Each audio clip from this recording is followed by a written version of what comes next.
तो चलिए बिना किसी देरी के सीधे शुरू करते हैं राजा महल की उस खौफनाक और रोंगटे खड़े कर देने वाली लोक कथा की ये दिलचस्प पड़ताल।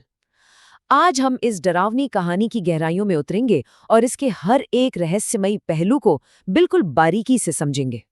अब देखिए, इस कहानी की जो सबसे दिलचस्प बात है ना, वो ये है कि कैसे ये एकदम मॉडर्न और निडर सोच को एक प्राचीन, खौफनाक, अलौकिक शक्ति के बिल्कुल आमने सामने लाकर खड़ा कर देती है।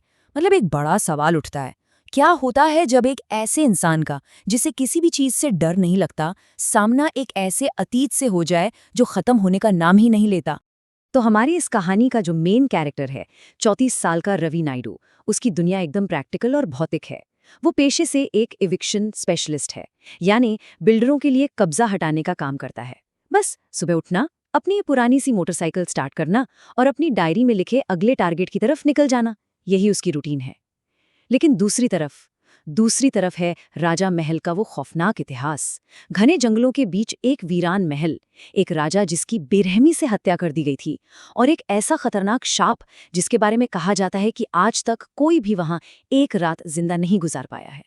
अब दिलचस्प बात यह है कि रवि इस काम को अपनी जिंदगी की सबसे बड़ी लॉटरी मान रहा है। भाई, एक बहुत बड़े बिल्डर ने उसे इस काम के लिए मुंह मांगी कीमत यानी एक ब्लैंक चेक ऑफर किया है। रवि के लिए तो ये महल सिर्फ एक खाली पड़ी पुरानी सी इमारत है। गांव वाले उसे लाख चेतावनियां देते हैं कि भाई, इस महल में जो भी रात भर रुकता है वो जिंदा नहीं बचता। लेकिन रवि के लिए ये सब महज एक अंधविश्वास और कोरी बकवास से ज्यादा कुछ नहीं है। खैर, दोपहर का वक्त है और रवि शहर को पीछे छोड़ते हुए अपनी मोटरसाइकिल से घने जंगल की तरफ बढ़ता है। और यहीं से ना कहानी में एक अजीब सा तनाव बिल्ड होने लगता है।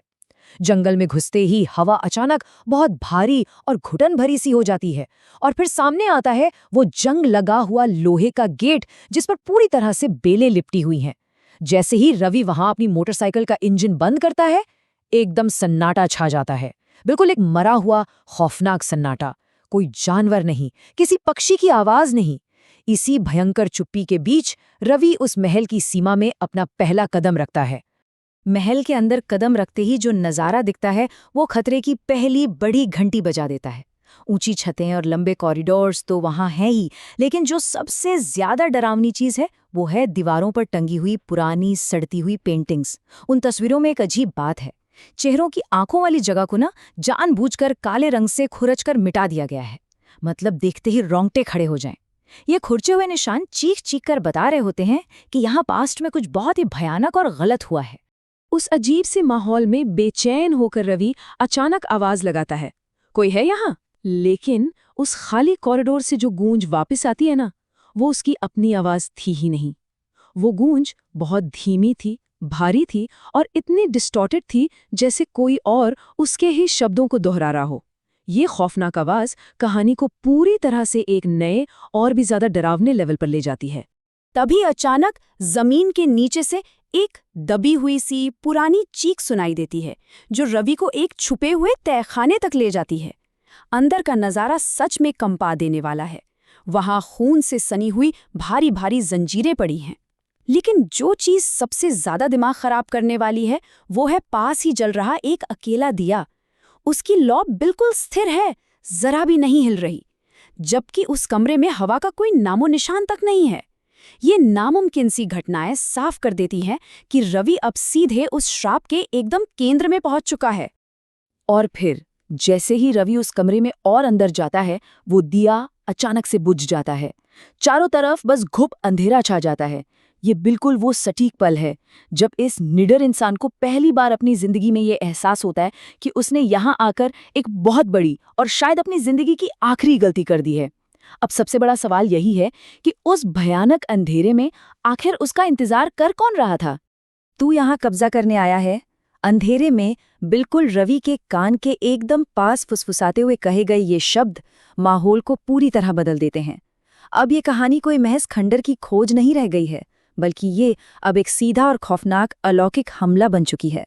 ये वो पल था जिसने उस निडर इंसान के पैरों तले से पूरी तरह जमीन खिसका कर रख दी। उसी अंधेरे के बीच काले और घने धुएं से बनी एक इंसानी आकृति धीरे धीरे उभरने लगती है। उसके चेहरे पर आंखों की जगह सिर्फ गहरे खाली गड्ढे हैं, और उसके हाथ में एक शापित तांत्रिक यंत्र है, जो कोई आम यंत्र नहीं बल्कि सूखे बालों और छोटी छोटी हड्डियों से बना हुआ है। यह भयानक साया कोई और नहीं बल्कि उसी महल के एक खूंखार तांत्रिक की आत्मा है जो सालों से वहां भटक रही है।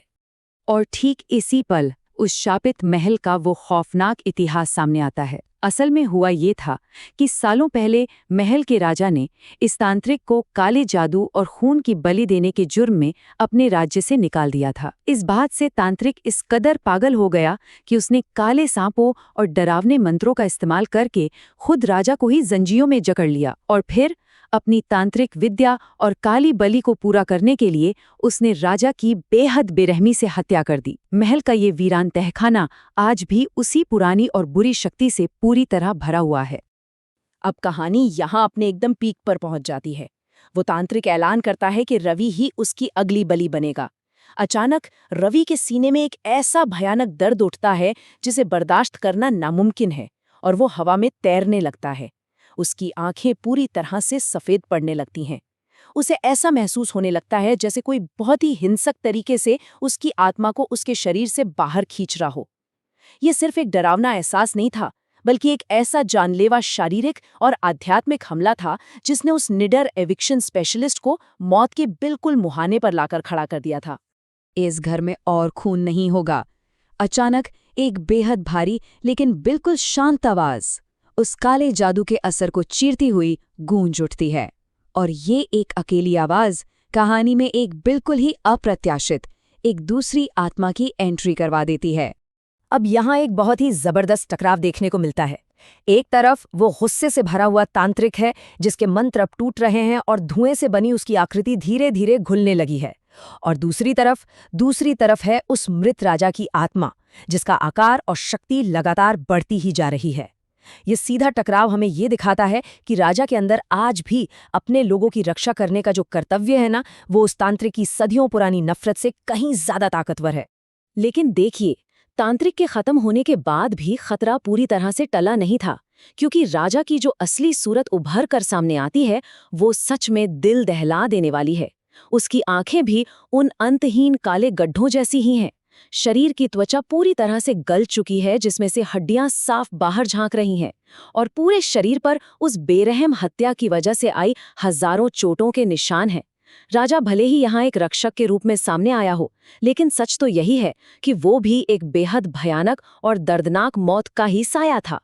इस महल को हमेशा के लिए छोड़ दो, राजा का वो साया एकदम गुस्से में एक भयानक और राक्षसी चीख के साथ रवि पर चिल्लाता है।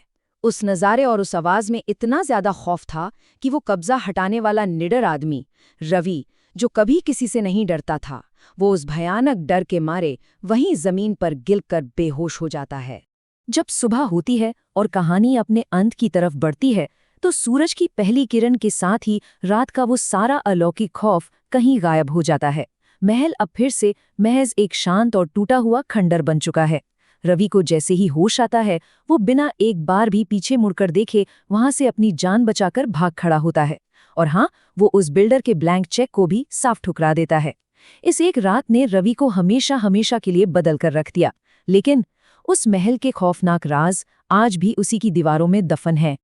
तो इस पूरी पड़ताल और इस दिलचस्प कहानी को खत्म करते हुए एक आखिरी खौफनाक सवाल हम सबके जहन में जरूर आता है। अगर दिन के समय राजा महल सिर्फ एक वीरान और खाली खंडर नजर आता है, तो जब सूरज ढल जाता है तब वहां असल में क्या जाग उठता है? ये एक ऐसा रहस्य है जिसका जवाब शायद ही कोई इंसान कभी जानना चाहेगा।